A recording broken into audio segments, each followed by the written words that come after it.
ఛత్తీస్గఢ్ నారాయణపూర్ లో తుపాకుల మోత మోగింది. పోలీసులు మావోయిస్టుల మధ్య ఎదురు కాల్పులు జరిగాయి. ఈ ఘటనలో ఇద్దరు మహిళా మావోయిస్టులు మృతి చెందినట్టుగా తెలుస్తోంది. మావోయిస్టుల ఏరివేతే లక్ష్యంగా ఆపరేషన్ ఖగా చేపట్టింది కేంద్రం. దీంతో అడవులను భద్రతా బలగాలు జల్లెడ పడుతున్నాయి. ఇటీవల కాలంలో మావోయిస్టు కీలక నేతలు హతం కాగా తాజాగా మరో ఇద్దరు నారాయణపూర్ ప్రాంతంలో హతమవ్వడం మావోయిస్టులకు పెద్ద ఎదురుదెబ్బగా చెప్పవచ్చు. దెబ్బ మీద దెబ్బ వరుసగా తగులుతుండటంతో మావోయిస్టులు కోలుకోలేని పరిస్థితి వస్తుందని తెలుస్తోంది.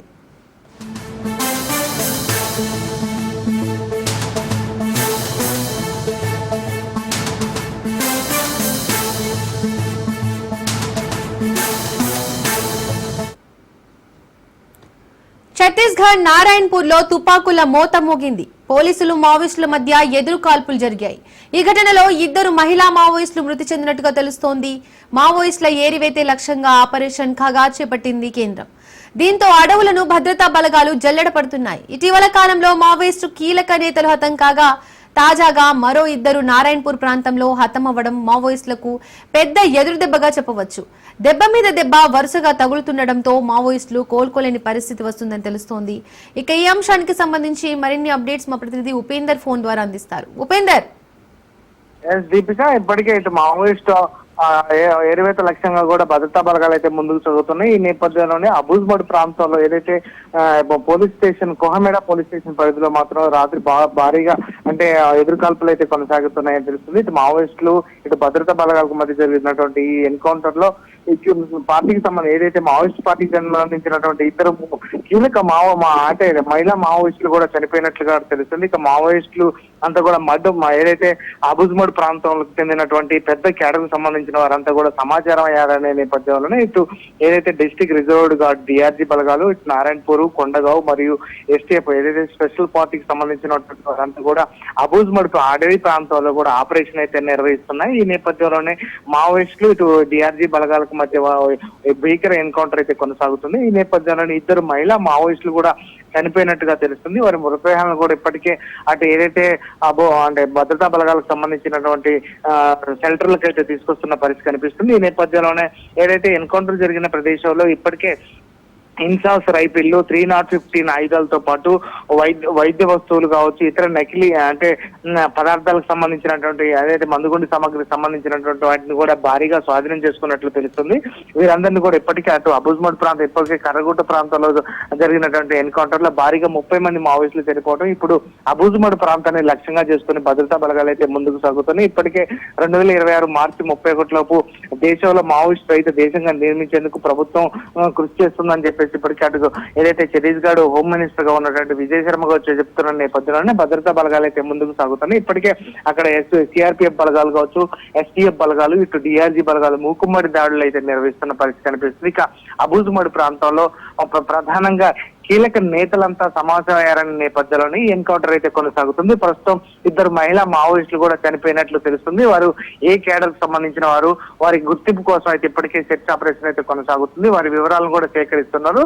స్థానిక ఏదైతే గిరిజన గుడారాలకు సంబంధించిన ఆదివాసులను కూడా ఇప్పటికే పిలిపించి వారిని గుర్తించే పనిలో అయితే నిమగ్నమైన పరిస్థితి కనిపిస్తుంది. ఇంకా మావోయిస్టులు ఎక్కువ మంది కూడా గాయపడినైతే తెలుస్తుంది. మరి కొంతమంది కూడా ఇంకా అంటే గాయపడి చనిపోయే అవకాశం ఉన్నట్లు కూడా అధికారులు అయితే చెప్తున్నారు. అయితే ఈ విషయాన్ని ఇక్కడికి ఏదైతే బస్తర్ ఐజీగా ఉన్నటువంటి సిందర్ రాజు కూడా ప్రత్యేకంగా పర్యవేక్షిస్తున్న పరిస్థితి ప్రధానంగా కనిపిస్తుంది. ఇక భద్రతా బలగాలు ముందుకు సాగుతున్నాయి. అడవి ప్రాంతాన్ని అంతా కూడా ఇప్పటికే డ్రోన్ల ద్వారా కూడా జల్లెడ పడుతున్న పరిస్థితి ప్రధానంగా కనిపిస్తుంది.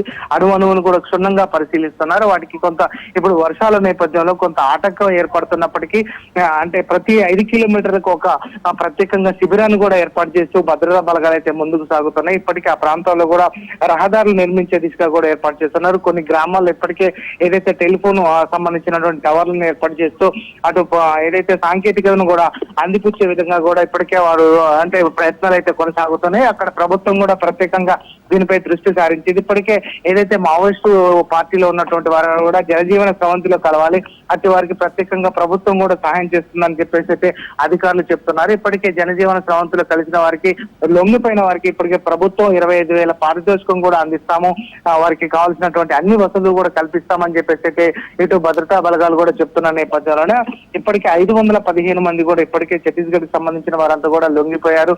ప్రస్తుతం అంటే చివరి దశకు ఇటు మావోయిస్ట్ పార్టీ చివరి దశకు చేరిందని అయితే చెప్పుకోవచ్చు. ప్రధానంగా ఇప్పటికే ఏదైతే ఇడ్మా కోసం కూడా ఈ ఆపరేషన్ కొనసాగుతుంది. ఎడ్మాకు ఈ ప్రాంతం అబుజుమడి ప్రాంతం పెట్టని కోటుగా ఉంటుంది. ఆ ప్రాంతంలోనే ఈ ఎడ్మా ఉన్నాడనే సమాచారం నేపథ్యంలోని ఈ ఆపరేషన్ అయితే కొనసాగుతుంది.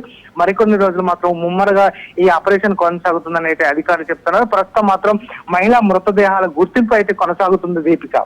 Right Upender, thank you.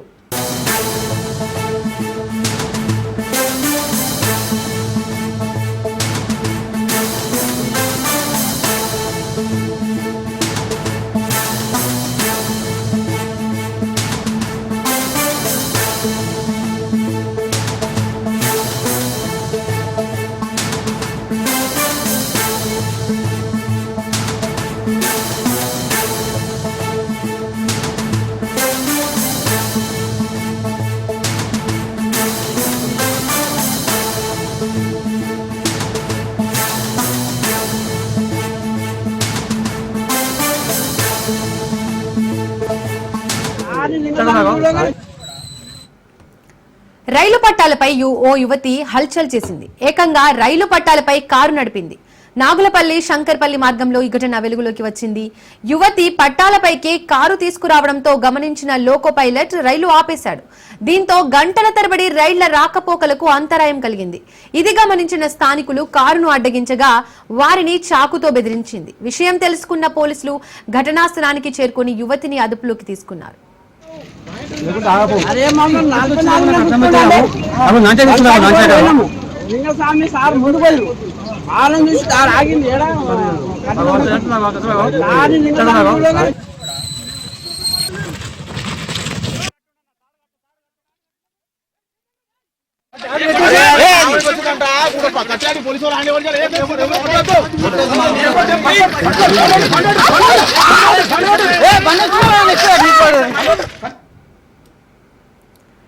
రైలు పట్టాలపై ఓ యువతి హల్చల్ చేసింది. ఏకంగా రైలు పట్టాలపై కారు నడిపింది. నాగులపల్లి శంకర్పల్లి మార్గంలో ఈ ఘటన వెలుగులోకి వచ్చింది.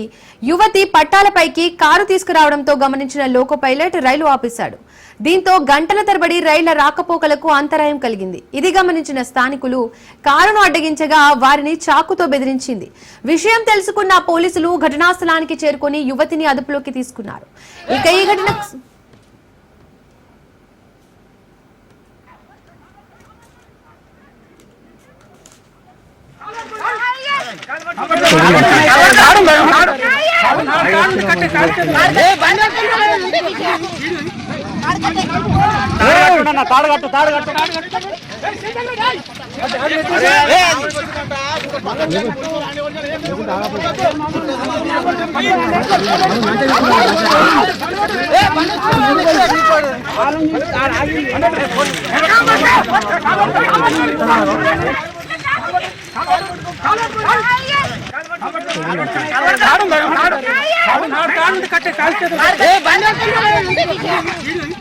శంకర్పల్లి గేట్ల కార్లు వస్తుంది తాగి వస్తున్నా మంచిగా వస్తున్నా కానీ. ఇక ఈ ఘటనకు సంబంధించి పూర్తి అప్డేట్స్ మా ప్రతినిధి రత్నకుమార్ అందిస్తారు. రత్నకుమార్, యువతి పట్టాలపైకి కారు నడపడానికి కారణాలేంటి? పోలీసులు ఎలాంటి చర్యలు తీసుకుంటున్నారు? జిల్లా శంకర్పల్లి పరిధిలో ఉన్నటువంటి రైల్వే ట్రాక్స్ పైన ఊహించని ఇన్సిడెంట్ అనేది చోటు చేసుకుంది. ఒక మహిళ ఏకంగా రైల్వే పట్టాల పైన కారు డ్రైవ్ చేసుకుంటూ వెళ్ళింది. అయితే ప్రస్తుతం ఆమె ఈ కారు డ్రైవ్ చేయడానికి సంబంధించి ఇది రీల్స్ మాయలో పడి రీల్స్ చేయడం కోసమే ఆమె ఈ రకంగా పట్టాలపై రైల్వే ట్రాక్ పైన ఈ యొక్క కారు డ్రైవింగ్ చేసినటువంటి ఇన్సిడెంట్ అనేది రీల్స్ కోసమే చేసిందనేటువంటి విషయం కూడా తెలుస్తూ ఉంది. అయితే ఎప్పుడైతే ఆమె శంకర్పల్లి నుంచి అటు నాగులపల్లి వైపుగా రైల్వే ట్రాక్ పైన కారు డ్రైవ్ చేసుకుంటూ వెళ్తుందో అది గమనించినటువంటి స్థానికులు ఇమీడియట్ గా స్థానికంగా ఉన్నటువంటి స్టేషన్లకు ఇన్ఫార్మ్ చేయడం జరిగింది. ఇన్ఫార్మ్ చేయడంతో ఆ రూట్ లో వచ్చినటువంటి రాకపోకలు కొనసాగించాల్సినటువంటి ట్రైన్స్ మొత్తాన్ని ఆ రూట్ లోకి రాకుండా కొద్దిసేపటి వరకు పూర్తిగా రైల్వే అధికారులు రైళ్లను నిలుపుదల చేశారు. పూర్తిగా ఆమె ఎప్పుడైతే కారు తీసి ఆ ట్రాక్ పక్కన తీసుకురావడం జరిగిందో అప్పటి వరకు కూడా కొన్ని గంటల పాటు రైల్వే ట్రాక్ పైన ఎటువంటి రాకపోకలు అనేవి రైళ్లకు సంబంధించినటువంటి ప్రయాణాలు జరగకుండా జాగ్రత్తలు తీసుకోవడంతో ఎటువంటి ప్రమాదకర పరిస్థితులు అనేవి సంభవించలేదు. ఇక కొద్దిసేపటి వరకు యువతి హంగామా సృష్టించింది. రైల్వే ట్రాక్ మీద నుంచి కారు డ్రైవ్ చేసుకుంటూ వెళ్తూనే ఎవరు ఆపేటువంటి ప్రయత్నం చేసినా సరే అక్కడ ఉన్నటువంటి స్థానికంగా ఉన్న వ్యక్తులు వాళ్ళ మీద తిరగబడటము, కారుని ఆపకుండా అలాగే ట్రాక్ మీద నుంచి పోనివ్వడం చేసింది. కొందరు వ్యక్తులు ధైర్యం చేసి ఆమె దగ్గరికి వెళ్లి కారులో నుంచి దిగాలి, కారుని ఆ పక్కకు తీయాలనేటువంటి విషయాన్ని తెలియజేసినప్పుడు ఆమె తన దగ్గర ఉన్నటువంటి నాన్ షాక్ ఆయుధాలను ఉపయోగించి వాళ్ళందరినీ కూడా భయభ్రాంతులకు గురి చేసింది. దాంతో చేసేదేమీ లేక ఇమ్మీడియట్ గా స్థానికంగా ఉన్నటువంటి పోలీసులకు సమాచారం అందించడంతో ఘటనా స్థలానికి పోలీసులు చేరుకున్నారు. ఇమ్మీడియట్ గా మహిళను అదుపులోకి తీసుకోవడం జరిగింది. కారును రైల్వే పట్టాల మీద నుంచి పక్కకు తీశారు. ప్రస్తుతం యువతిని అదుపులోకి తీసుకొని ప్రశ్నిస్తూ ఉన్నారు. అసలు ఆమె ఎందుకు ఏ టైంలో రైల్వే ట్రాక్ మీదకు వచ్చింది, ఎలా రాగలిగింది, అసలు దాని వెనకాల ఉన్నటువంటి ప్రధాన ఉద్దేశం ఏంటనేది కూడా పూర్తిగా ఆరా తీస్తూ ఉన్నారు. వాస్తవానికి రైల్వే ట్రాక్ మీద కారు డ్రైవ్ చేయడం అనే దానికి ఘటన అనేది ఈ మధ్య కాలంలో సోషల్ మీడియా పిచ్ అనేది ఎక్కువ అయిన తర్వాత చాలా మంది ఇటువంటి ప్రయోగాలు చేస్తూ ఉన్నారు. రైల్వే ట్రాక్ పక్కనే నడుచుకుంటూ వెళ్తాం, రైలు వస్తున్నటువంటి సందర్భంలో వెనకాల బ్యాక్గ్రౌండ్ బాగుంటుందని రైలుకి దగ్గరగా సమీపంలోనే నడుచుకుంటూ పక్క నుంచి వెళ్ళటం, స్లో మోషన్ వీడియోలు చేయడం, ఇక ఇలాంటి ఘటనలు చూసాం. ఇప్పుడు ఏకంగా ఒక మహిళ కారు డ్రైవ్ చేసుకుంటూ రైల్వే ట్రాక్ మీదకి రావడం అనేది ఊహించని పరిణామంగా భావించాల్సి ఉంటుంది. దీని మీద ప్రస్తుతం పోలీసులు ఆమె అదుపులోకి తీసుకొని ప్రశ్నిస్తూ ఉన్నారు. Right Ratan Kumar, thank you.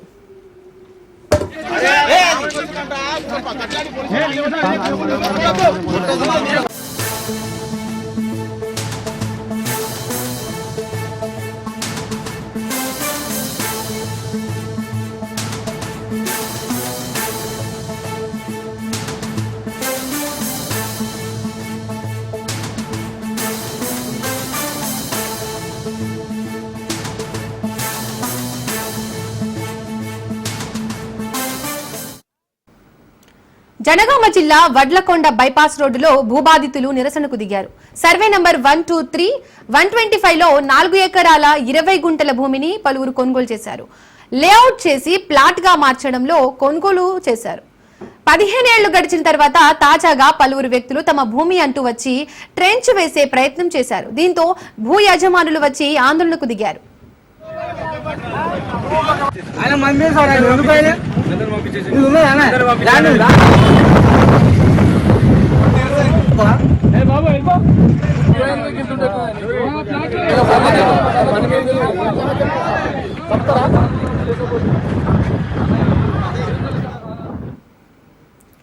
గత 15 ఏళ్ల క్రితం అప్పులు చేసి ప్లాట్లు కొనుక్కొని రిజిస్ట్రేషన్ చేసుకున్నామన్నారు. ఈ క్రమంలో గత కొద్ది రోజులుగా కొందరు తప్పుడు పత్రాలు సృష్టించి దొంగదారిలో కాజేసే ప్రయత్నం చేస్తున్నారని బాధితులు వాపోతున్నారు. జనగామలో కాకుండా స్టేషన్ ఘన్పూర్లో రిజిస్ట్రేషన్ చేసుకుని కోర్టు ఆర్డర్ ఉంది అంటూ పోలీసుల సమక్షంలో భూమి చుట్టూ కన్నీళ్లు నాటే ప్రయత్నం చేస్తున్నారని అన్నారు. తమకు న్యాయం చేయాలని కోరుతున్నారు.